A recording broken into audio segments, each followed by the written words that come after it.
Isaac Woodward, welcome back to The Overlook. I'm so excited to have you on. Thanks, Dominique. Great to be back. This is kind of the pinnacle moment of everything we've talked about in the last year and a half. I kind of feel vindicated because we've been talking about the threat of the isolationist woke right for so long. And I don't know about you, but when I would even tell friends in DC, they would kind of wave it off as, oh, that's just an extreme faction of the dark web. No one actually believes or thinks any of that. And now we see this actualizing in the foreign policy conversation. So I'm excited to talk about it in light of everything we've talked about up into this moment. For sure. Before we get into some clips, so today we're going to really look at how this has manifested into the political conversation. But I just want to review some of the key talking points that have emerged and that kind of are through lines between a lot of different platforms such as Tucker Carlson or the Patrick Bet-David podcast and some of the hosts or the co-host on that show, Dave Smith, other individuals. So I wanted to get some of your thoughts on what those talking points are. I think regime change has emerged as a huge talking point and something that the isolationist or woke right in America is trying to use as a form of fear-mongering. I think it's an ill comparative example. They're looking back really to the Iraq War and the Bush administration's claims of weapons of mass destruction, which of course there were not, and the desire of the Bush administration to overthrow the regime and, usher in a democracy, which was a great failure. And that was one of the catastrophes of the Bush administration's foreign policy. And a lot of people are trying to frame Iran in that same way. So claiming that there aren't weapons of mass destruction, that's kind of a red herring, and that the U.S. is just using that to try and overthrow the Iranian regime. And then kind of the next step is that we're trying to do this on behalf of Israel. So we're doing Israel's war bidding. Even Tucker Carlson used language like Bibi Netanyahu is going to demand the United States act as if, the Jewish cabal is controlling the United States government. So that's kind of an overview. What are some of your thoughts on those arguments?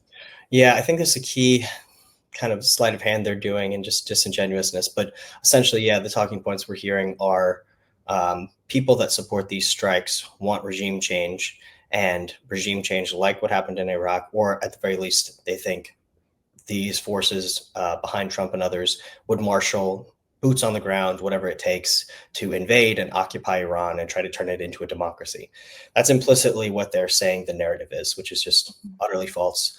Nobody is calling for boots on the ground in Iran. A lot of people even that support the Israeli strikes have also held back and said, we defer to the president's judgment on if we will, in the end, support taking out Fordow with the use of bunker busters and B-2 bombers that we could lend or either help operate. But really, that's the largest extent I've seen anybody who supports these strikes or supports containing Iran and its ability to enrich uranium to the point of making nuclear bombs. The largest thing I've heard is say, lend them the bombers, help with this minimal operation that would kind of be the last punch in this isolated way. But then you see the sleight of hand that they pull by asking, what is the preference of people in this camp that want to take out the nuclear regime? And we can get into this when it comes to the interview with Tucker and Cruz. But basically, at one point, Tucker asks Cruz, well, do you want regime change?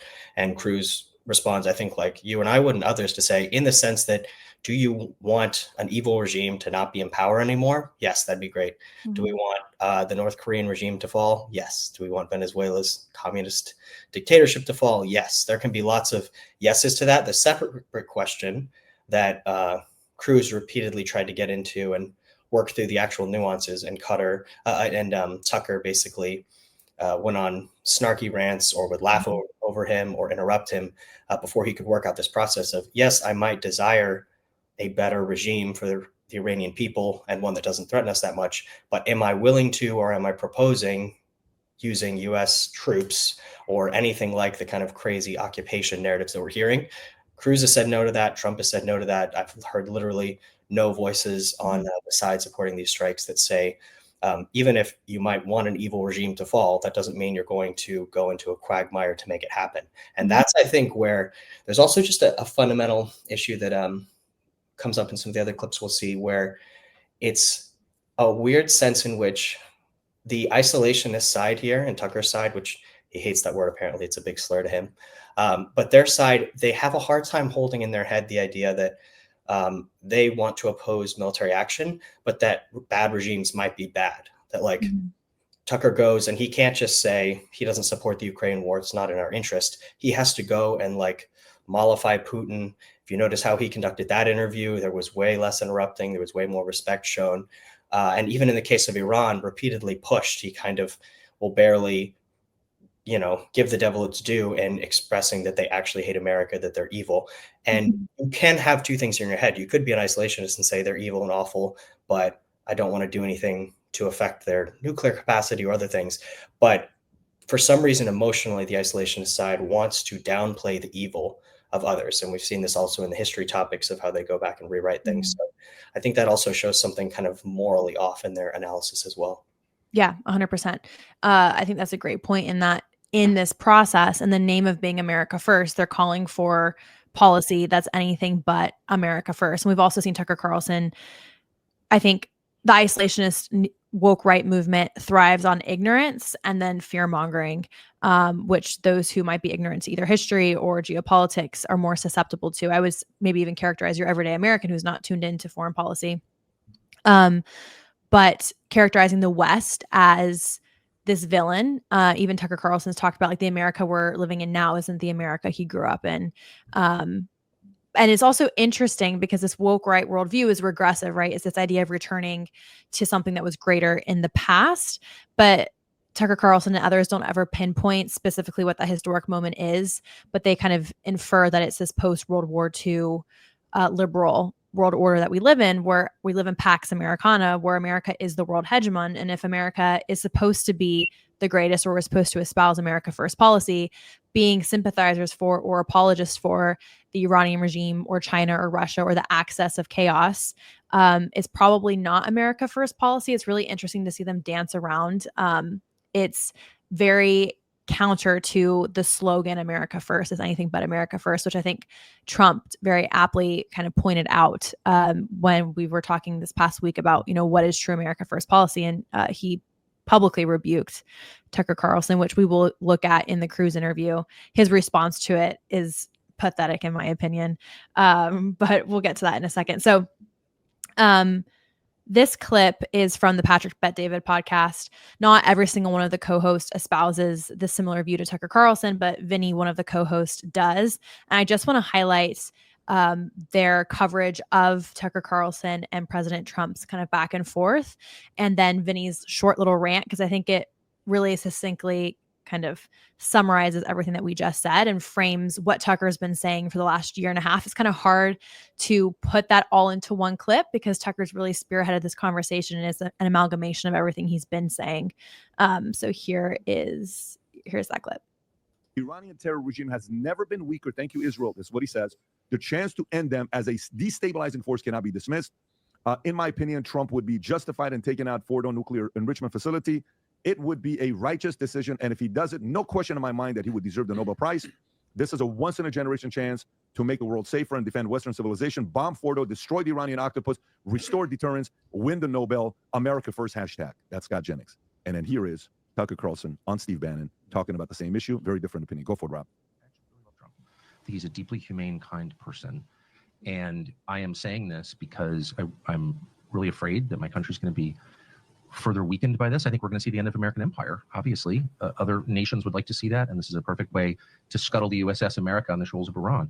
But it's also going to end, I believe, Trump's presidency and effectively end it. And so that's why I'm saying. What do you mean by that? That's coming from you. That's look. I knew Bush. I knew George W. Bush. We had, family connections to Bush. I knew Bush personally. I still see Bush sometimes, and of course, he hates me, and he does because I criticized him on Iraq. And that war is the sum total, from a historical perspective, of his administration. But I knew him, and he had all kinds of plans for the things that he wanted to do. But once domestically right. To improve the country. Right. And you may agree or disagree, but like in his mind, he wasn't just about the invasion of Iraq in March of 2000. No. He was going to redo Social Security. He had all types of. He was going to take care of the entitlements issue. And he really thought it was going to work. Yep. And you could laugh at that or whatever. But the point is, the second you get enmeshed in a real war, not a fake, let's go bomb the villagers and declare success. But we don't even have a good track record. Like, why are the Houthis still there?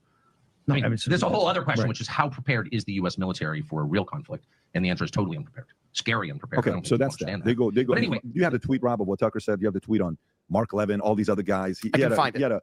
So anyway, so while that's happening, really quickly, because I think we could even respond, because that was from a recent podcast, but Tucker Carlson even asking why are the Houthis there, as if this is a marker of America's great decline as an empire. And it's okay, well, the Houthis are there because we've appeased the Houthis for the last year and a half since the start of the war, and because Iran directly funds the Houthis and has been a destabilizing power within Yemen. And that's another argument that I've seen this camp completely ignore, even when they talk about Iraq, which is the destabilizing role Iran has played throughout the entire region, and that every Arab country in the region is secretly so grateful that Israel is doing their bidding and directly addressing the Iran threat. So even Tucker going and the Houthis, and it's okay, well, yeah, the Houthis are there because of Iran. And so this idea that that's a byproduct of weak foreign policy, but then he's calling for the exact opposite of what would yield a positive response in subduing the Houthis is just a contradiction to me. I don't know if you had a thought on this part before we move on. And the ability of us to actually hamper the Houthis was massively restricted by the Biden administration, who pulled back on that campaign. And Tucker's buddy, Dave Smith, has been obsessive on the Houthi issue as well, saying it's war crimes and decrying any time that we try to take out terrorists there or allow Saudi Arabia to, and don't, blacklist them as an ally, because one of those strikes are from Saudi Arabia directly. But it's this annoying case where if we actually get involved in a conflict, if it's bombing, Tucker doesn't like it. There's no troops on the ground. Israel's not putting troops on the ground in Iran. Tucker doesn't like it. We're not even directly involved yet, but he still doesn't like it because we might get involved. Okay. With the Houthis, we have done support operations and some bombing. He doesn't like that, but then he also wants it to just be solved. If we have an enemy, he's like, snap a finger then, and we don't just take it out, then we're a weak, failing power. But then the war in Gaza, how Israel's prosecuted that, doing a very targeted pinprick kind of way, trying to go through. They don't like casualties that arise from that. And then we'll see later how Tucker throws out something crazy that if Trump was actually trying to be assassinated by Iranian officials, then we should just nuke Tehran. And it's this extreme of small campaigns where we're trying to preserve civilian lives you guys don't like. You don't like aerial campaigns where you're doing military targets.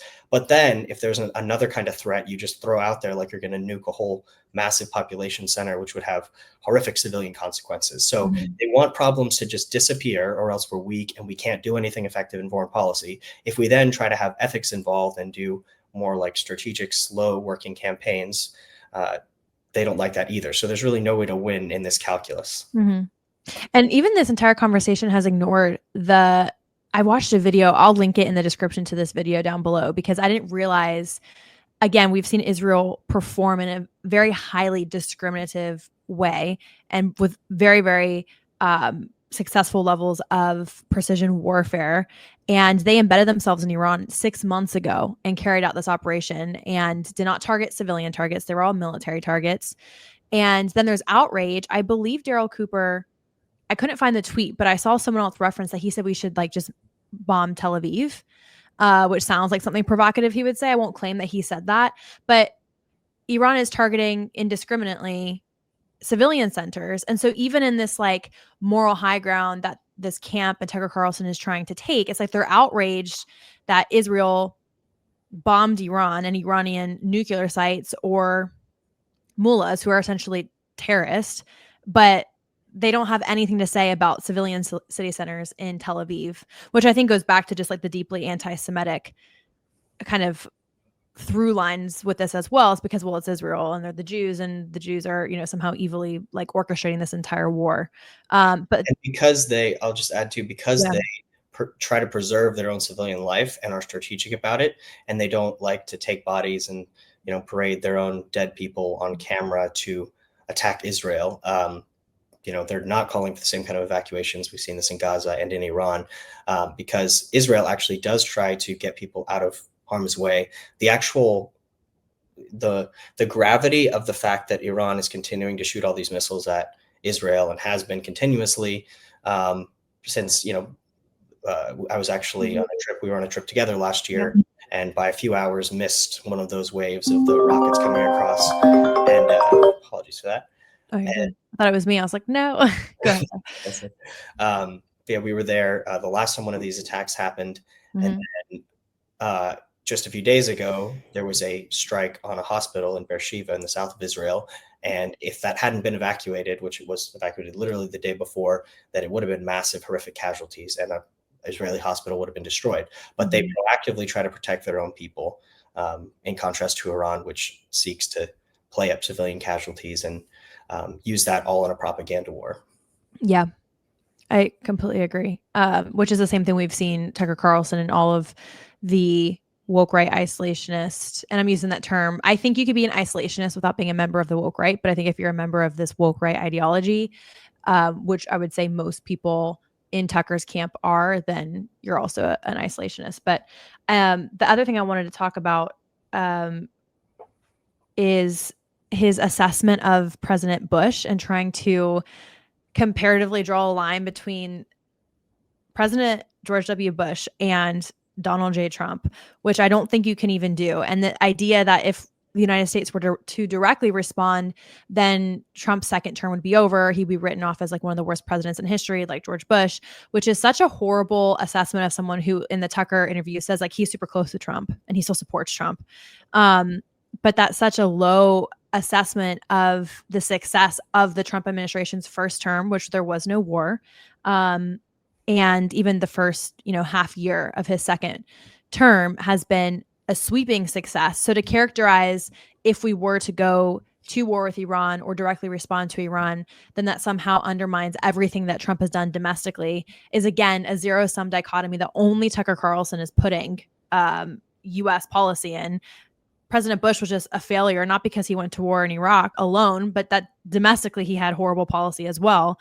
So comparing those two, I think, is a huge disservice even to Tucker Carlson as far as his rapport with President Trump, which I think at this point might be irreparable. But again, in the Cruz interview, when he's like, "Oh no, I support Trump. I just talked to him, whatever." Like he brushed off the critique of Trump publicly. But again, this is not the Iraq War. Trump is not Bush. These are two different things, and they're trying to paint Trump as like a Bush 2.0. Again, the fear mongering. Yeah, it's very true. And it's crazy in that clip because I don't think in the later portions of the interview, he goes on to say this would destroy his presidency because this and this bad thing will happen and like it'll be nuclear war. I mean, maybe he goes on to say that, but I don't think he does. He kind of seems to say him doing the strike at all, whatever happens, even if it works, is just to show that he like isn't isolationist enough. But it's a very pinprick strategic strike on a nuclear facility that has these crazy enrichment levels. Lots of countries do nuclear energy, and that's perfectly normal. Basically, nobody does that and enriches to the levels that Iran is doing. And that has one purpose, which is for developing nuclear capabilities from a militaristic perspective. But even if you don't see that as a threat, you would think Tucker and others would care about the blood on the hands of the Iranian regime through supporting Hezbollah. I mean, we've talked about this before in past podcasts, but the striking of the Marine barracks in Beirut, multiple other attacks where hundreds of Americans were killed. And then in the Iraq war and in Afghanistan, all of the foreign fighters and others funded, just off the top of my head, I remember it's over 600 U.S. personnel deaths in just the Iraq war that can be linked directly to the Iranian funding of proxies and armings. So is 600 dead Americans enough justification to take out a military site? Like there's just this utterly la la land depiction of Iran as just kind of sitting there and they're only wanting a defensive weapon or they're just wanting to do nuclear energy. But if we can't actually look at the provocations where they have killed our people before and an active threat to kill us and our allies with nuclear weapons, I'm not sure what justifications Tucker would ever see for military engagement.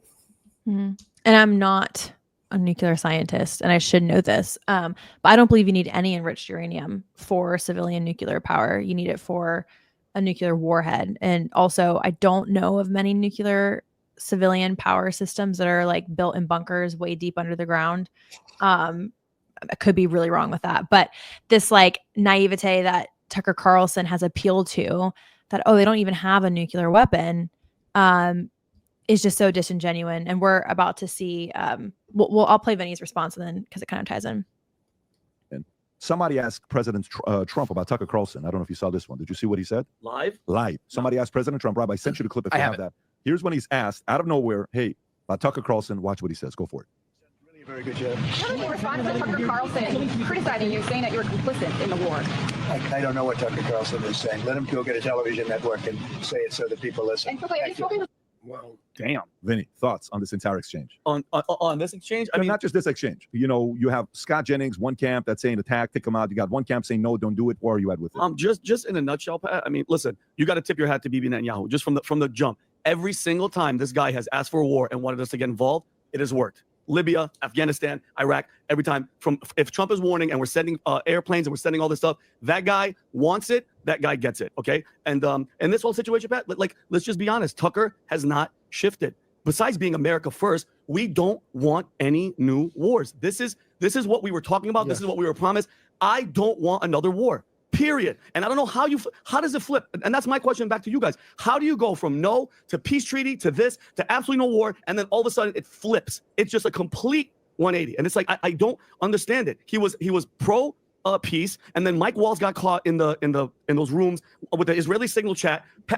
Trump got pissed off at Bibi. He's like, "What the hell are you doing?" He goes overseas for those meetings. He doesn't even meet with Bibi. So there's beef. There was beef there, and then all of a sudden now they have nuclear weapons. And if you saw Tulsi Gabbard in March, she said, the United States intelligence community continues to assess that Iran is not building a nuclear weapon, and Supreme Leader Khomeini has not authorized a nuclear weapon program that he suspended in 2003. Okay, by the way, and then Trump says she has no idea what she's talking about. So you mean to tell me the director of national intelligence isn't intelligent on this topic? And it's like, here's my thing, Pat. I've been getting a lot of messages from people from Iran and everything like that.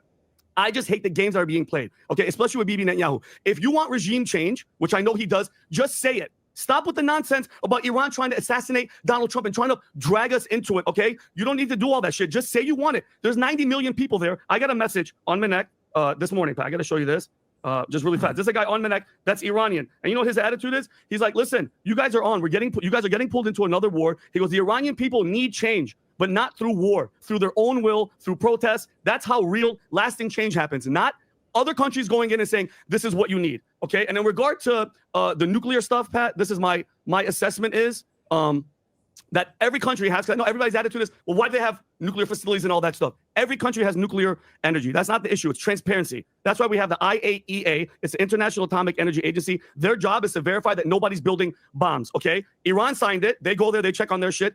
Israel doesn't sign it. Israel's not involved in it. And as everybody always says, and Adam, you've said it before, Israel doesn't have nuclear weapons. Yes, they do. And you know why? Nobody can go in there and see what they're doing. I don't like the attitude. I don't like the flip-flop. I don't want, because everybody's going to say, well, we need to take them out. They're building a bomb. He's been saying it since 2012. I don't believe it. That's my point of view. Tom, that's thoughts? it. So there's a lot in there to unpack. I mean, Okay. So Go ahead. Yeah. One quick point on that while it's coming up. This is something they love to cite. It's a lot wrong with that clip, but references to Netanyahu talking over decades about the dangers of Iran, and then in the last, maybe more 15 years or so about developing nuclear weapons. Something that is totally ignored in this narrative is there are multiple clips where Netanyahu is testifying or giving a speech and talking about the proximity of Iran to getting a nuclear weapon or this level of enrichment that's dangerous. And in between those statements and then a few quiet years, each time there was some form of Israeli strike, sometimes with Western support. So, for example, there's a similar clip, I believe, in the 2010s about a very close proximity. This is before the Iran nuclear deal in 2015. And it was the case that Iran was advancing very quickly towards this. Then the Israelis managed to activate the Stuxnet virus, which basically went into the centrifuges and gave false reporting to the scientists about what was actually happening so that they thought they were more advanced than they were. And that set them back by years. Mm-hmm. And then there are several cases like that where the threat's growing. Israel isn't just going to stand by, and then they do some kind of operation to slow it. So that's something that's ignored in the narrative. And obviously still predictions can be slightly off, but by all the reporting I've seen, it's not the case that, someone thinks a warhead is ready right now. But the problem is, yes, technically the Ayatollah has not authorized the development of a a weapon, at least what we know. He could secretly be doing that, but nobody disagrees. The capacity to make it is there, like the nuclear element to it. It's here. It's just a matter of then linking it to the ballistic missile, what particular thing is being used. And that could be mid-range, it could be something that could reach Israel, or the even larger threat is an ICBM, intercontinental ballistic missile, which could have a further reach. So the material's here and nobody's disputing that. It's a matter of putting it into the weapon itself, which could be a matter of weeks to actually happen. But just to pretend that that means there's no danger is ridiculous. And also in this whole, debate, and the administration coordinating on all these things, to cite one person, Tulsi Gabbard, who could be technically right when she's saying this, that the Ayatollah has not authorized taking the material, putting it into the bomb right now. But that doesn't actually tell you that there's not a threat which has to be combated. But they seem to be clinging to that and ignoring Trump's actual judgment. Yeah. And Vinny references the IAEA, which has repeatedly reported that Iran hinders the watchdogs, that they're in violation of the non-proliferation agreement. There was just a report out on the 12th, I believe. The report declared Iran in breach of nuclear non-proliferation obligations. And that was really what led to Trump ending the JCPOA in his first term, because they've failed to comply with everything they agreed to under the Obama administration. And this is something that Cruz points out, which is the isolationist and those who are like pushing for diplomacy and only diplomacy, which there are great limits to, sound a lot like the Obama administration foreign policy and Democrat foreign policy.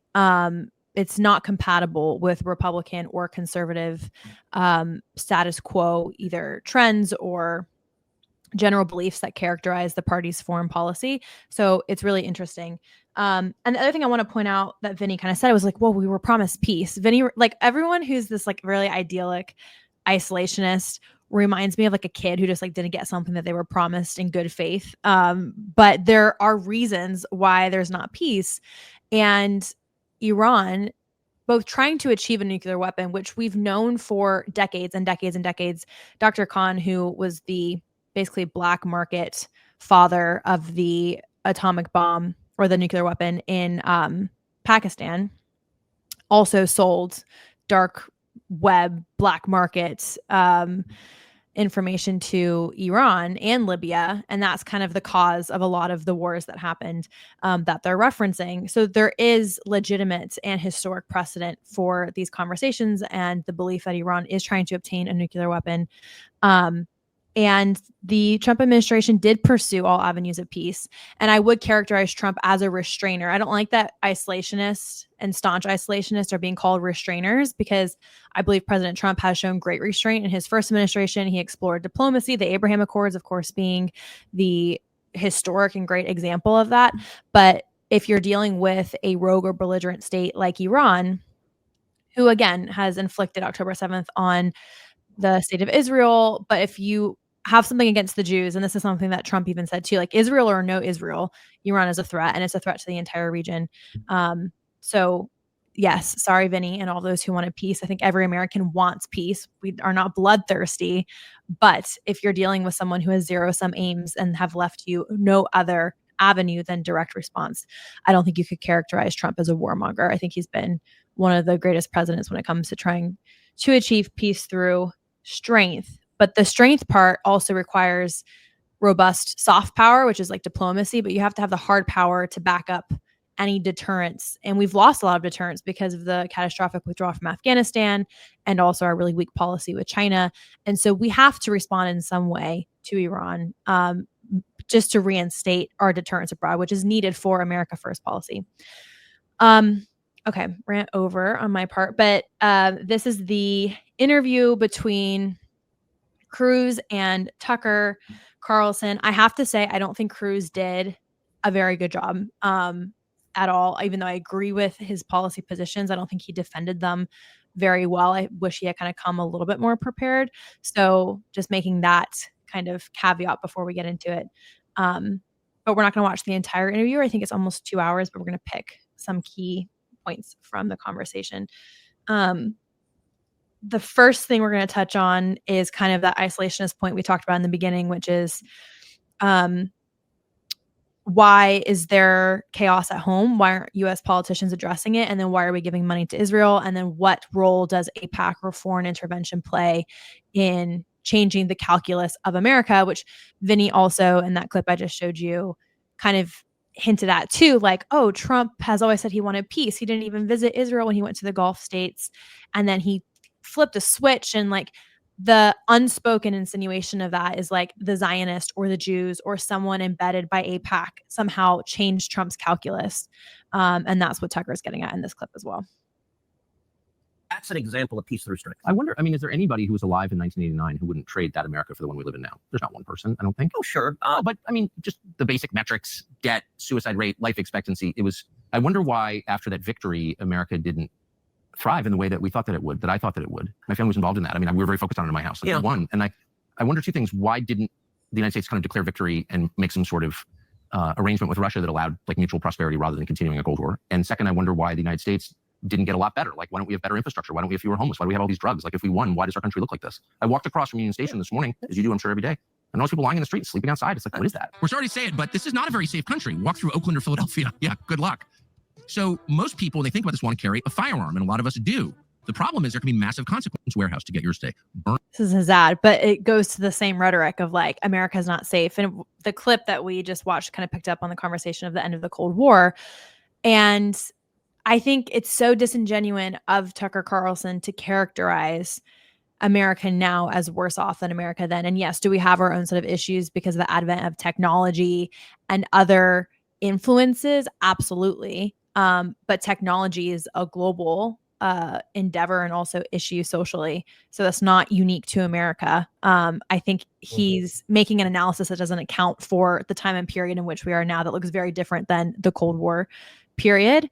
And we've talked a lot about this too, just Tucker's characterization of life in America, which is still the best in the entire world, as somehow like a third world country.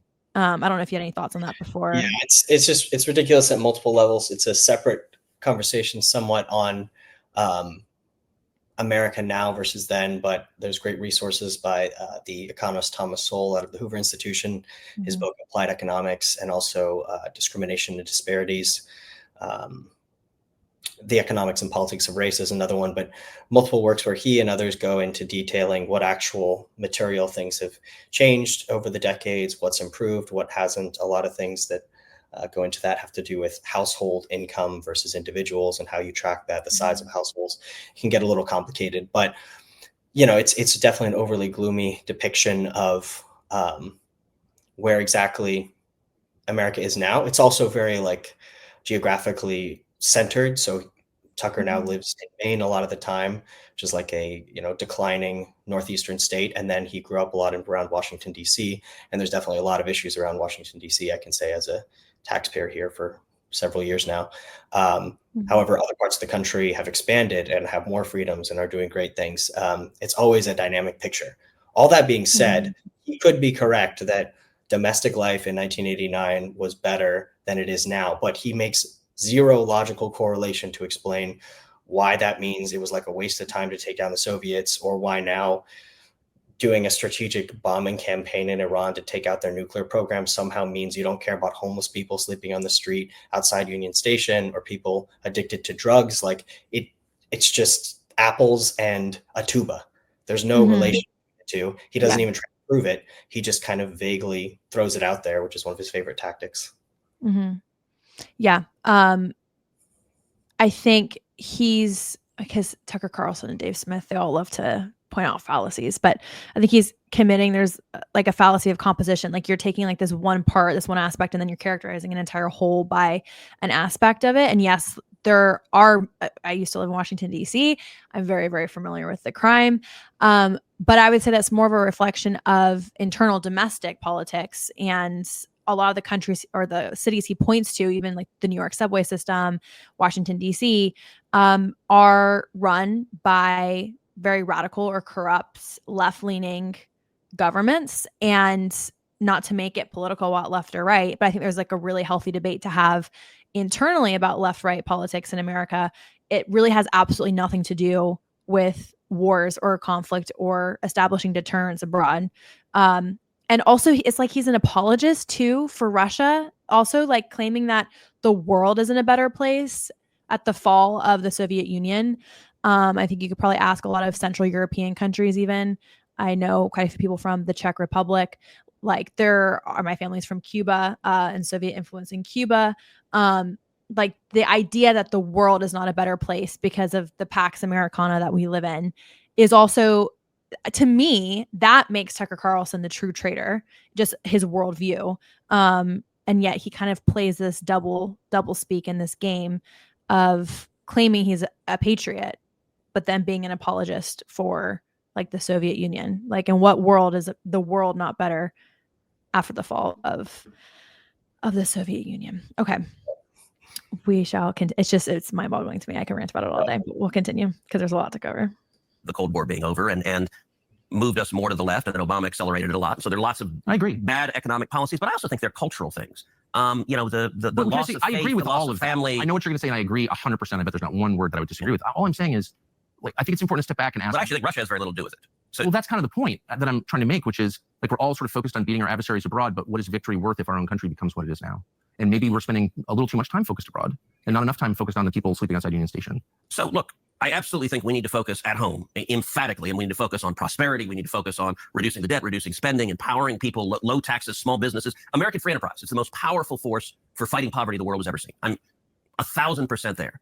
I also recognize it is a dangerous world, and part of the responsibility of leaders, part of President Trump's responsibility, is to keep America safe. But let's go back to where we started. But can I ask, you've been in the district a long time in D.C., so have I. And the city's way more dangerous, and Congress runs this city. No, it's a complete crap hole. So I'm saying, like, no Iranian's ever going to kill me. I could get carjacked here. Well, and I just don't understand how the Congress could run the city and focus on the dangers of Iran when the city is like garbage. It's garbage. But Congress doesn't run the city. We could. Congress does run the city. It's in the Constitution. It's in the Constitution, but they've given home rule, so it's a Democrat. You can take it back. You control the Congress. I'd vote for it, but it is a question of math. Okay, but I'm just saying, like, why? How can people? I also feel, and you mentioned this before, Isaac, that like Tucker is saying, like, well, Cruz, you can change it, without acknowledging that you need a coalition to also agree on changing it. So even in like him putting the responsibility and onus on like Cruz himself as a singular representative, I think is just wild. And I think it highlights how Tucker Carlson boils down really big, complex issues and doesn't represent their complexities, and tries to simplify them to the point of it being dishonest. And like, just look at the mechanism of how it could happen. Like, right. Say we all agree on the end goal you want. Like, is there a mechanism to get there? And then that's like what practical politics is. Mm-hmm. And I also think him saying like an Iranian's not going to kill him. And yes, the likelihood of someone from Iran killing him is very, very low. Also because, should a terror threat arise in the United States, he's not your average everyday American that he like claims to be outraged for. He's born into, I believe, an elite family. He even talks about in that last video his like familial ties and connection to the Bush family. He's wealthy, he has security, he has money, he has the freedom to live anywhere he wants. But there are true threats to American society. And there's also a huge coalition between the woke left and the social justice left with the Palestinian cause, which is all funded and organized by Qatar, which is also, in bed with Iran, that does threaten the lives of Jewish students on American campuses, conservative students. And also, I think Tucker Carlson's entire claim is so short-sighted. Like the idea that there's not a threat to the Christian way of living in America by the Islamist view of what they want to export around the world, I think is also false. And we can look to even the UK and the rest of Europe as an example of what appeasing this coalition looks like. And they're probably 10 years ahead of where we could be. But to claim that there's not an existential threat to the American way of life at home because of our foreign policy abroad is also overly simplistic to the point of it being both a lie and I think intellectually dishonest, but also just so short-sighted and so in the now. It like completely disregards what a 10-year strategic grand strategy would look like for America.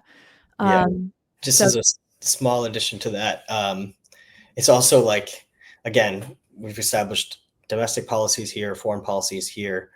There are multiple committees in Congress that handle each thing. So you can walk and chew gum. But let's say, okay, you have the stance Tucker wants on Iran. Does that solve any of your domestic issues? Because he basically is stating what most of Europe is saying. Like, they don't really want this strike. They want to de-escalate, particularly the more pacifistic ones. So, okay, that's been their foreign policy. They were also with Obama on the Iran deal. They've been pacifistic and laying down for Iran for decades.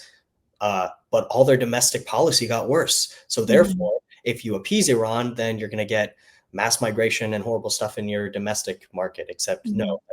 Like, but it's just an immediate proof case that his whole, I can't even call it a train of logic because there is no logic, but his throwing out random assertions of bad things have no direct ties together. Yeah. Or even, I think the argument that foreign policy and domestic policy are either or there's no like relationship, but then he also says that there is a relationship. I don't know. It's like you said, it's hard to follow. But even if you look at Europe, and so the United States has the benefit of being geographically isolated from most of the world or most of the threats in the Middle East, but you see Europe's policy towards Iran, and you also see their countries being overrun with Islamist and large Muslim communities that are rivaling the Christian communities or even just the European communities that live there, because Christianity is largely dead across Europe. But that is the result of, and is kind of removed a little bit from their direct policy with Iran, but Iran greatly destabilized Syria, for example. And there's a ton of Syrian refugees. Even I go to Germany a lot to see one of my best friends. Sometimes I feel like I'm in the Middle East. Like I was at the Nuremberg train station and I was shocked at the amount of migrants and also the way the city didn't feel European. There's a different way of life for the Arab world. And so this idea that your foreign policy is totally disconnected and has no repercussions to your domestic policy is false. Yes, the US benefits from being geographically isolated, but also the world is getting smaller and smaller and smaller because of technology. So I don't think that benefit is what it was historically as well. But anyways, all that to say, Europe does feel tangibly, physically, on the ground, the effects of appeasing the Iranian regime, even if it's not as apparent. I think you have to understand how Iran works through proxies and destabilizing other Arab countries in the region, which has led to mass migration in Europe, or to Europe. Okay, I'll hit play. Rant over again. I feel like I could talk about this stuff for days.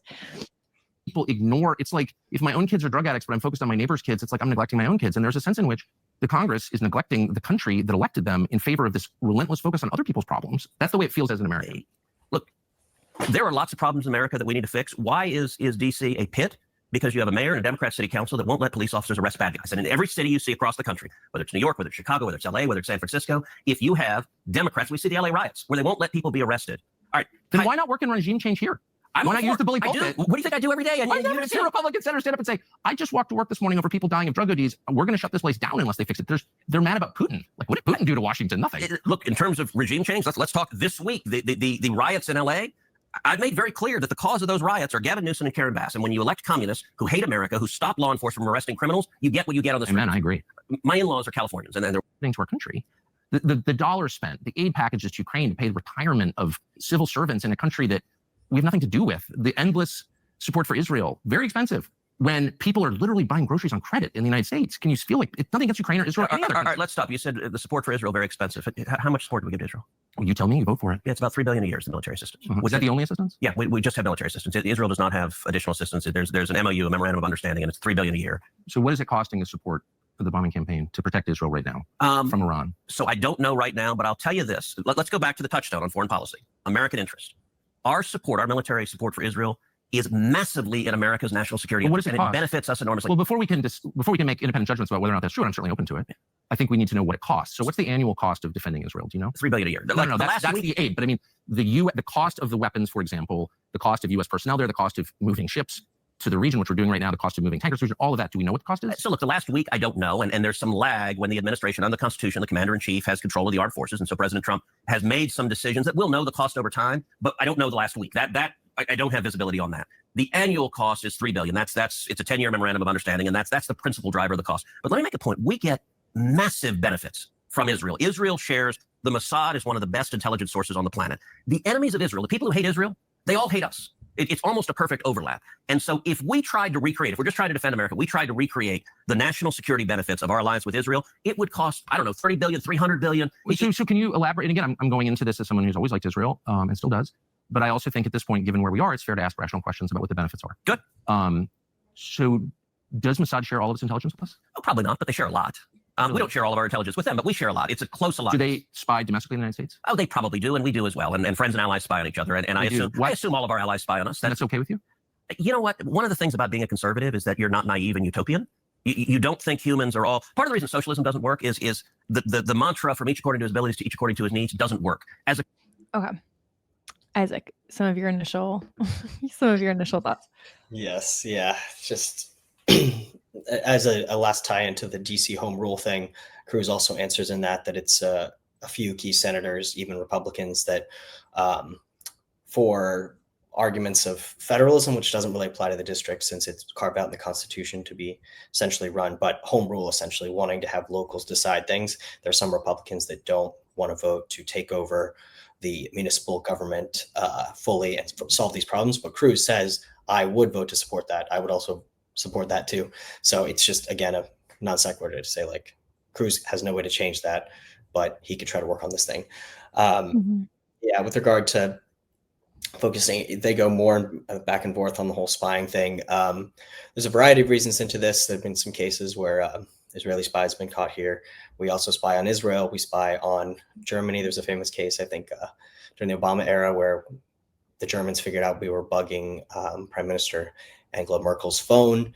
France spies on us a lot. So essentially, in the grand strategy of things, Tucker may not like this and he may want the world just a much more simple place, but even allies spy on each other. And the US really doesn't have an interest in establishing the principle, if we are your ally or you get any kind of subsidy from us, you can't spy on us, because then people would reasonably be like, oh, okay, so you're not going to spy on us either. And we don't want that established. I mean, NATO countries, we have, direct support for them, but we still allow that spying.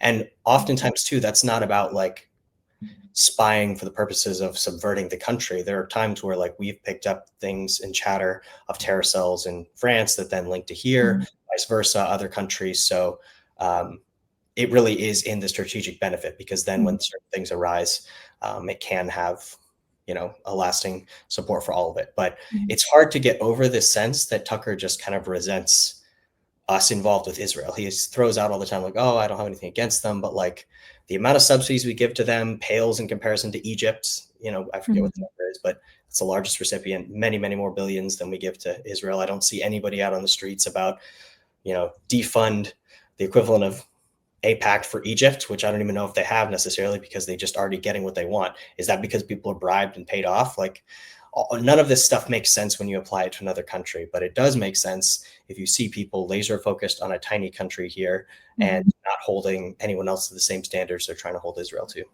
Yeah, absolutely. The 3 billion, for context for everyone, our annual budget, I believe, I looked it up before getting on here. Yeah, I just wanted to be accurate for the fiscal year 2024. Was $6.8 trillion.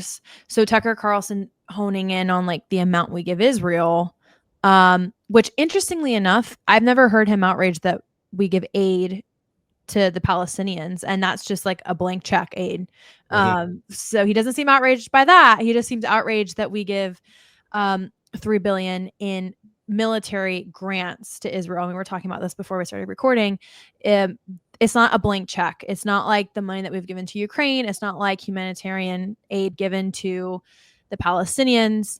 These are grants that then Israel has to use to purchase military equipment or services from U.S. suppliers. So it's kind of a subsidy that then helps reinvest back into the U.S. economy, while also achieving mutual security interests. And that's something else Cruz talks about, is that our enemies abroad are Israel's enemies abroad. And even when he's talking about spying, like, yes, we might have intel on our allies, but we're all part of the Western bloc. And as you said, the United States oftentimes picks up threats to our Western allies. And so it's all part of securing Western civilization and our allies in the West against different blocs that are not in our interests, such as a lot of the Arab countries in the Middle East, China, Russia. And we share security interests. And I think Cruz very accurately pointed out that if the United States were to do that on our own without the cooperation of Israel or their immense intel in the region, it would cost us 20 times what we give in grants to Israel for our security. And so then you have to ask the question, so is Tucker Carlson saying we just completely withdraw? We don't get intel on our allies. We don't get intel on our enemies. We don't have any security alliances. Like, we just sit here at home and do nothing abroad? Because that's for sure not America first, because our enemies will be at our doorstep if we do that.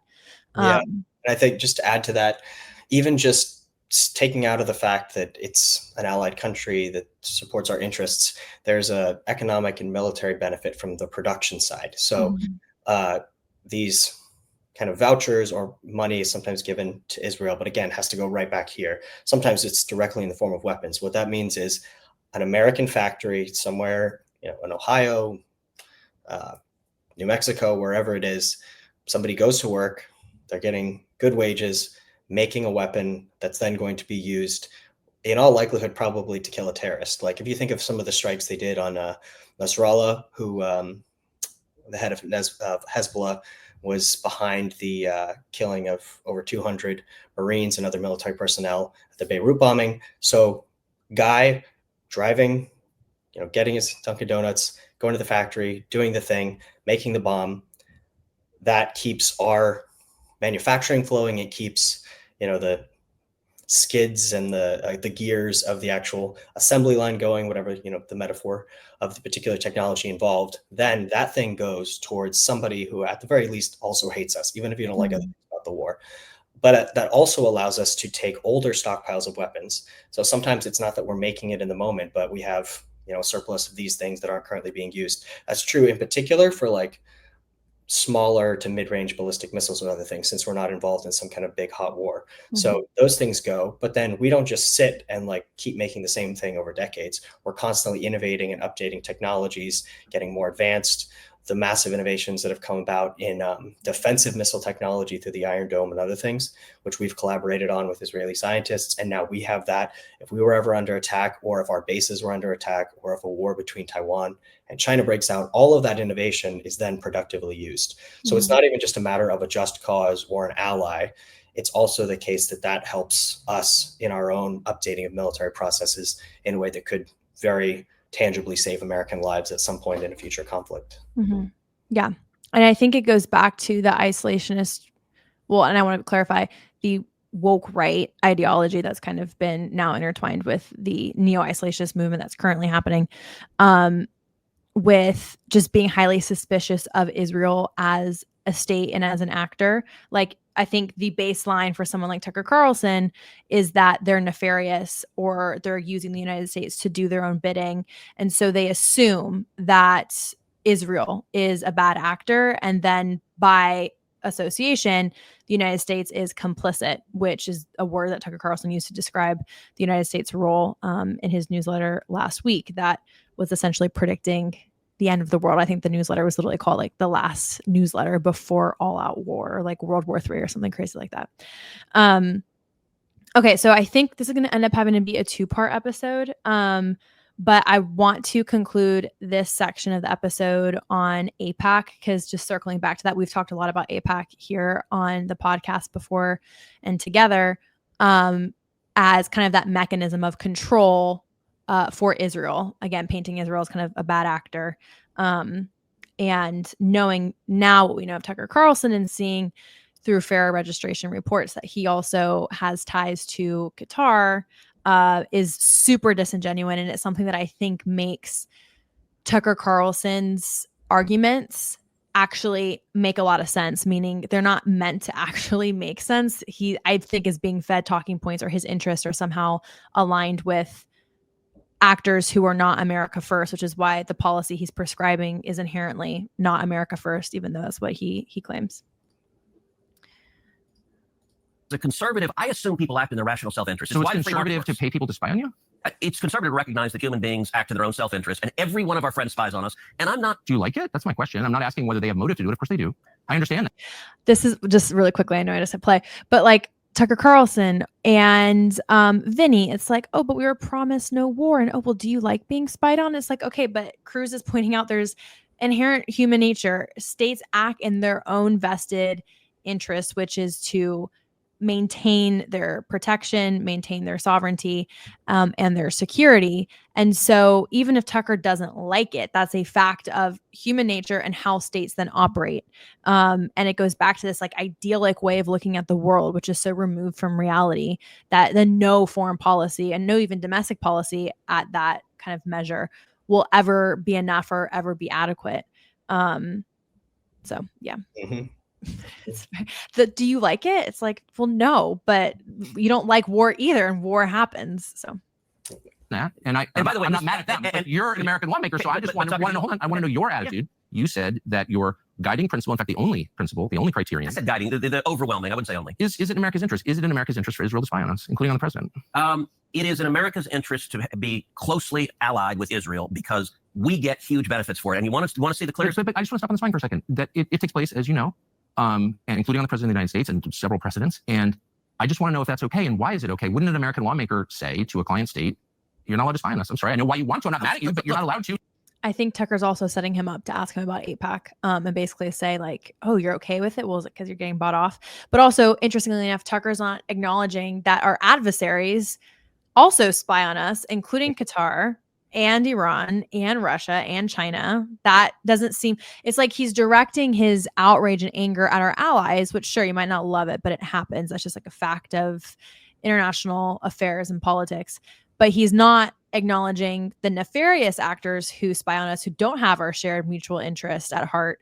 And I feel like if he was genuine, he would dedicate a lot more time looking at that than looking at like our allies, Israel, France, the UK. Yeah.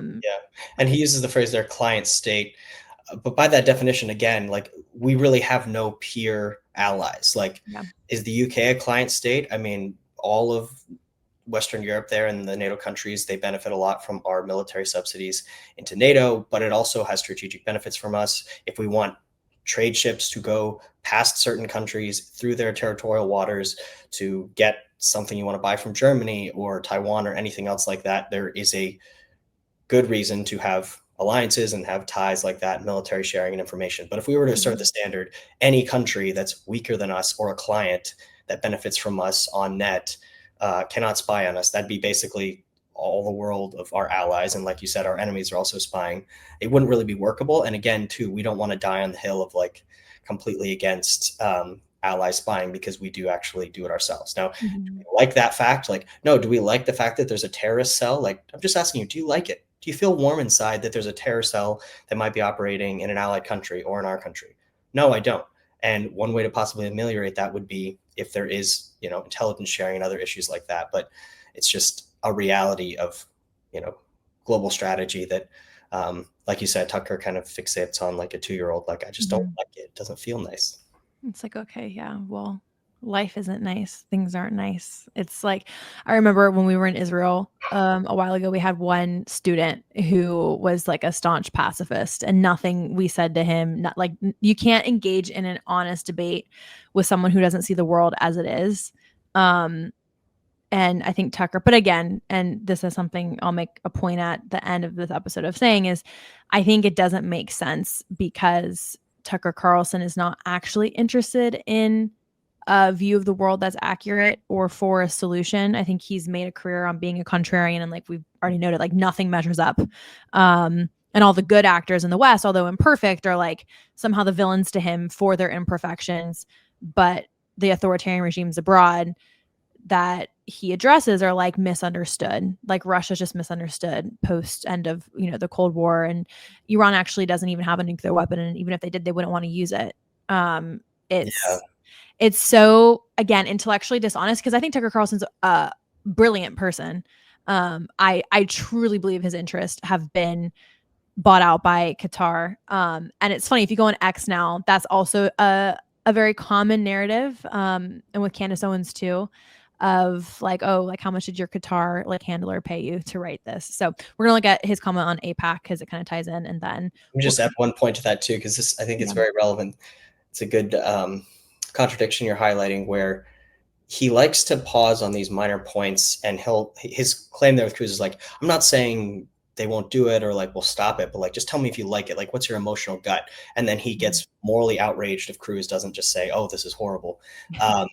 But on other points, when they get into Putin, and even the Ayatollah briefly, and Cruz kind of tries to get him to say, like, are they our enemies? Like, he tries to push to say, is Putin our enemy?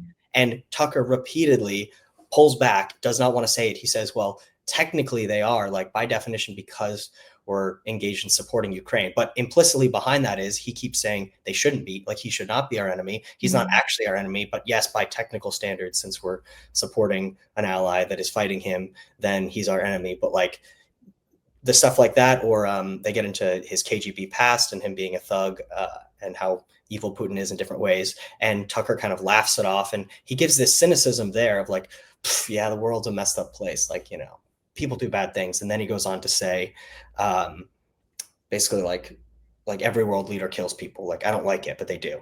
And then Cruz calls him out for the hypocrisy of that, or the moral relativism, basically saying like, no, you don't assert parity between those things. And the U.S. taking a life of an enemy combatant in a just war is not at all comparable to Ayatollahs throwing gay people off of roofs, or Putin killing journalists, or assassinating multiple people in the UK over the last few years that had the crime of being Russian dissidents. Like, those two things are not equivalent, but Tucker then scoffs, and his whole moral stance and outrage at these things suddenly disappears. Yeah.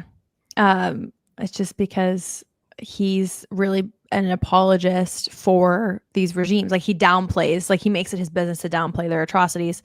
And also when it comes to Ukraine, it's like, Russia is our enemy ideologically and as a legacy of the Cold War, and because they're part of the axis of chaos, which is hellbent, and their really alliance is only, you know, brought together, like China, Iran, Russia, on an anti-West agenda. They all have different agendas for what an anti-West agenda looks like. So they're all allies to a certain extent, but it's in being anti-America that they can all agree.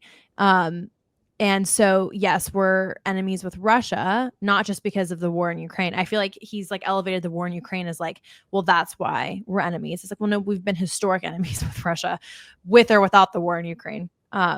It's ridiculous. Okay, this is the clip on AIPAC, which I wish Cruz had pointed out how his rhetoric has shifted, and asked him even why his rhetoric has shifted when it comes to Israel and Iraq and Iran. Question: Israel spies on us. Well, so does every other country. Why are you mad at Israel? I guess. Oh, no. I'm hardly the one. So I've never taken money from the Israel lobby. Have you? Taken money from the Israel from AIPAC? So AIPAC raises a lot of money for me, but it's actually a misnomer, because the people who raise money are individuals. Right. So it's not the PAC itself, but they're individual members who believe in the American-Israeli friendship. Is AIPAC a foreign lobby? No, it's an American lobby. It's the AIPAC stands for the America-Israeli Political Action. What does it lobby for? So, to be honest, not a whole lot effectively. Listen, I came into Congress 13 years ago with the stated intention of being the leading defender of Israel in the United States Senate. Right. I've worked every day to do that. AIPAC, a lot of times, AIPAC, I wish were much more effective. Like, there are folks online who are in the fever swamp of terrified of AIPAC. And AIPAC... I'm not terrified of AIPAC at all. You're the one who seems a little uncomfortable when I'm asking. No, not uncomfortable at all. I'm just asking what AIPAC does. My understanding, having known a lot of people with AIPAC, is that it lobbies on behalf of the Israeli government. Wrong. Oh, okay. America has thousands of colleges and universities, and a lot of them, unfortunately... Skip Tucker's a long ad. Okay. Deviated from Prime Minister Netanyahu. All the time. One. Okay. Let me go back and get a little history. If you want to do a deep dive on AIPAC, I don't. I want to do a shallow dive. No, I want to get to the core question. AIPAC is lobbying for a foreign government, and I don't. It's not. It's lobbying for the United States. It is lobbying for a strong U.S.-Israeli relationship. It's also lobbying. They lobby for Jewish American interest in the United States. It's a super PAC, even though they might, you know, advocate for a strong U.S.-Israel relationship. It is not Israel, and we've done many episodes on this. FARA registration is what Israel is registered then as, to directly lobby the U.S. government, but also Qatar, which has the largest lobby on the U.S. The Free Press did a great article on the hundreds of billions of dollars that Iran has poured into our country. And I think it's so interesting. Like, even Tucker's like, oh, but you feel uncomfortable by it. And it's like, he's like gaslighting him. He's like, oh, but you, because it's like morally like depraved for you to accept money from AIPAC. So obviously you're uncomfortable, and Cruz didn't look uncomfortable to me at all. But I wish that Cruz had turned it back on him and said, okay, but so is it all right to receive lobbying from Qatar? through a FORA registration or a FARA registration, and he doesn't ask him that. But I'm like, why? Yeah. It would have been the perfect gotcha. I mean, I don't even know if Tucker would have aired it because it's his show. He probably would have cut it out. But it would have been the perfect moment to call Tucker out and be like, okay, well, what about the $180,000 you receive monthly for interviewing the Prime Minister of Qatar? What is that? Yeah. And just as a tactic too, it's so annoying. And if you watch the whole interview, which was hard at points, and to his credit, like Cruz calls it out a few points and Tucker says, you're right. That's a bad take of mine or tendency to like interrupt or like laugh or mock, or he would ask a question and then disagree with Cruz starting it. And he'd be like, oh, okay. Like before he'd even got the answer out. But in this whole thing, he loves to like ask a question and then keep asking and then pivot to a different question based on part of the response and then repeatedly do that and cut someone off. And then if they get agitated, he's like, why are you so bothered by this? Like, I'm just asking a simple question and you just explain it to me. When if you repeatedly interrupt someone and then you keep changing the goalpost of what you're asking about, and then you say your answer's too long here, but then you just, it is a remarkably infuriating technique that I saw even people on the right that are generally sympathetic to Tucker call some of that out to say like it did not seem to be in good faith. Mm-hmm. I want to really quickly highlight my and your favorite person ever, Candace Owens, because she was kind of doing the same thing with like picking things apart. And we'll do a part 2, but I want to focus on the Tucker Cruz, the duration of the interview. So I just wanted to highlight this X post as well, because the illogical, like, okay, I saw a tweet. I want to give credit to who tweeted it, so I'll put it in the part 2. But it was like, all right, the alliance check on Iran, like China's quiet, Russia's out, Syria's out, all of their allies are out, but Candace Owens is in. They should have put Tucker Carlson in that as well. And I think that says a lot. This is Candace Owens posting. It's a photo. It says, Israel, please target Khamenei and a few other individuals. So the Islamic Republic's IRIB, their state broadcaster. And Candace Owens said, the level of propaganda coming out of Israel is beyond parody. They're reporting that an Iranian wrote this letter begging them to bomb a news station. Curiously, the Iranian chose to write the letter in perfect English, not Farsi, Arabic, or Hebrew, but in English. And then she responded to her own tweet and said, English isn't even one of the top 4 languages spoken in Iran. Israelis speak Hebrew. Zionists think Americans are clinically retarded. There is no other explanation for this. She said, putting state broadcaster in parentheses is comical. And I was really happy to see the response to this actually be very much against her. And a lot of people were basically saying, you've lost your mind. Doesn't your handler from Qatar speak English? That was my favorite one. But first off, the only shared language probably your average Israeli and Iranian have, if they speak one, is going to be English, because most Israelis speak Hebrew. Farsi and Arabic are the languages in Iran, and your average Israeli, although Arab Israelis would speak Arabic, most Israelis don't speak at least fluent Arabic. So English would probably be the common language, as evident by the Pax Americana world that we live in and the benefit of living in a world where the United States is the hegemonic power. We have great soft power influence around the world, including culture and language. And so it's not outrageous that English would be a shared language between Iranians and Israelis. But the insistence that there's like this complex Zionist agenda and propaganda happening to then encourage the U.S. to go to war is a more extreme and I think overt argument that Candace is making, but which is kind of underlying Tucker Carlson's argument as well. Like, you'll hear Tucker Carlson say like, oh, I like Israel. But then you have people like Candace Owens who take that a step further and say what Tucker Carlson's just not saying out loud. So while I think Candace Owens is bonkers, I do thank her for saying the quiet part out loud, because she's at least very publicly saying what she believes, which is part of this woke right isolationist movement's cornerstone kind of belief, which is that the neocons are synonymous with Zionists, and this is all being orchestrated. And it completely undermines the fact that Iranians in Iran have been calling for regime change since the late 70s. And it's hilarious to see Tucker Carlson and Candace Owens, who are both extremely privileged, wealthy Americans, speaking on behalf of the Iranian people, of which they know absolutely nothing about, and claiming it's the Zionist propaganda machine. So really, at the cornerstone of all of this is the belief that Israel is somehow nefariously a bad actor, and the Zionists, who also control the U.S., are the ones who are going to bring us into this war, and essentially that this war is not justified morally. And that's what Tucker and Candace and Vinny and all these individuals are saying, even if they're not going to say it as explicitly as Candace Owens. That's really underlying their arguments, kind of what they're getting at. Yeah. Closing thoughts before we. Yeah, it's really, there's no way to please that side of the aisle aside from just doing nothing. Even highlighting dissidents, they're saying would only be done for that certain purpose. You and I both have a colleague named Farhad, who's an Iranian dissident, and a lot of his family still there, lives under threat.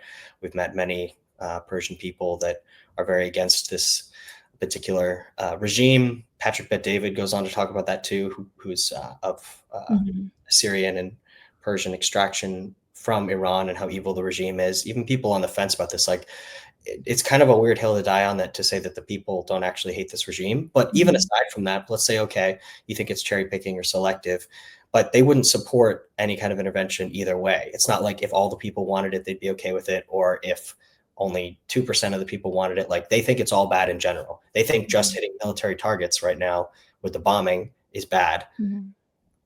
And none of that has to, Israel didn't choose to take out the nuclear operation because a majority of the Iranian people don't like the regime, even though that's true. They did it for their own defensive purposes. That's about their strategic interest. America is supporting it for our strategic interests. So again, to them, it should be a non sequitur. They don't care about those people. They don't care about the rest of the world.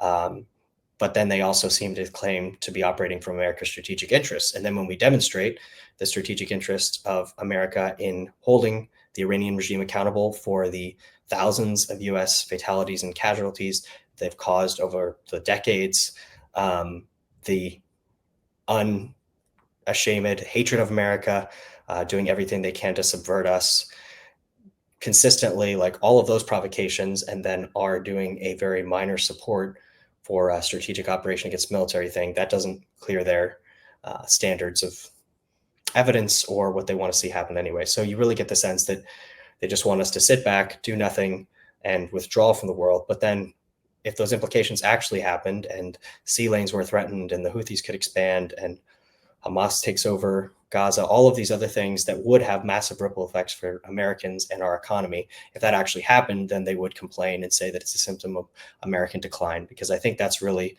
their premise and their conclusion. America is in decline. We're a force for evil in the world, or at least corrupt, and therefore corrupted by the Jews, by the Zionists. Yep. Sorry, I didn't mean to cut you off. No, that's it. Yeah. So it's important, we do this not for the voices themselves. We hope they can come to reason and clarity, but to point out how Christians should be evaluating this whole posture of, like, what is a moral claim? What are strategic interests that we could share with an ally? And then what are bad faith tactics being used by people? And at times hate that seems to be motivating, or at the very least bias against the Jewish people that is motivating their reasoning, and why, even if you set all that aside and you want to think that they both have nothing against Jewish people, we are calling out how logically their claims are not supported, and they don't stand on the weight of their own reason. Yeah, absolutely. And I think another key point, and Trump said this in his Atlantic magazine article and interview, was with Israel or without Israel. So let's say you're a woke right individual who's just highly suspicious of the Jews, and that's your reason for not wanting to see a strong America abroad and reinstate our deterrence, which, by the way, deterrence is needed to maintain the empire that is America. We hear Tucker Carlson, talking about the fall of the American empire, but we're not quite there yet, but sitting back would definitely get us there. Gosh, I lost my train of thought. I was thinking about how important deterrence is. Yeah. Or even a basic thing, like, just to add to that, do you think if you're a, Etsy operator in Iowa, and you make this very unique product that you want to sell, and it begins to take off, and you get, shipping permits, and then you send it across on a boat to someone who wants to buy it in India or wherever. Do you think that's a freedom economically that you should be able to enjoy? Well, that means a boat has to go there. That means shipping lanes have to be open. If it happens to go through the Suez Canal, it's under threat of attack by the Houthis, who are supported by Iran. And we've had multiple vessels nearly hit and other threats to American civilians and military personnel. And all of this ties back to Iran.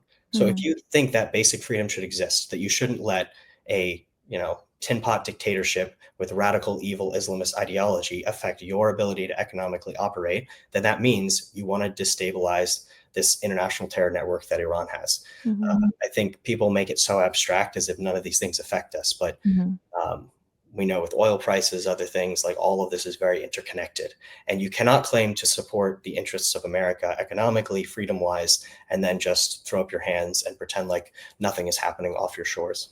Yeah, absolutely. And I wish someone would also pose to Tucker, like, look at London, for example, and the huge Muslim coalition, and just the way of life in the UK has greatly changed from the beacon of the West that it used to be. Why is that? And he wouldn't be able to answer that. And I think when we have people like Tucker Carlson or Candace Owens sounding a lot more like official talking heads for the Iranian state-run media than as Americans, even if you're critical of war, like being an apologist for the Iranian regime is a wild and very radical stance to take. And I think both of them are being seen for the radical individuals that they are. Like, I've had multiple people message me and they're like, oh, I see what you've been talking about for a year and a half. Cause like they all thought I was a little bit crazy for like harping on it. And so I think that they're both exposing themselves. I think your average American, and there's been many polls that have come out, like the Cabs Harris poll, that your average American, but particularly those in the Republican Party, are in support of deterring the Iranian regime, which is comforting to know. And I also think Tucker Carlson thought that his influence within the administration and that isolationist strand of the party had more influence, because I think they're one of the loudest, but I don't think that they're the majority, which is comforting, although his arguments are still infuriating nonetheless. Well, Isaac, thank you so much. We will record the part 2, and that will be posted next week. Did you have any closing remarks before we end? Yeah, no, just agreeing with that. We're also a part of a new organization called the Council of Christian Presidents for Israel, and the Conference of Christian Presidents for Israel. And this group takes together a lot of grassroots organizations and top voices and leaders from ministry, NGOs, and other work that have been engaged in the trenches of advancing Christian values for decades. And we've seen so many amazing statements over the last few weeks on these particular issues, standing in support. It also backs up the polling that you're seeing. So really, these are minority voices. They are a significant and influential minority, but in the grand scheme of things, like people that are deeply invested in understanding biblical values, a Christian worldview, have a knowledge of history and foreign policy, and a record of success achieving conservative goals, both domestically and internationally. A lot of the people a part of these groups are not foreign policy experts. They're people that have been doing door knocking, whatever kind of things, advancing things that Tucker claims to care about. And they are in support of Israel on this. They're in support of America benefiting strategically from taking out these strikes. So the weight of the opinion really is on this side. And hopefully anybody claiming the mantle of Christian conservative and voicing some of these talking points we're seeing from Tucker can hear this analysis and also see the weight of opinion and voices on this other side. And in the end, that these people do trust President Trump and the intelligence apparatus and all of the significant advances they have. And it definitely seems to be more credible than Tucker's incredulous questioning of things like the assassination attempt and his ability to laugh incessantly when presented with facts. So I think the Trump side will win out on this. Yeah, I agree too. And the characterization of Tucker by Trump as kooky was the perfect word to kind of describe him and his ideas. Well, thank you so much, Isaac. I'll see you in the next episode. All right. Thank you.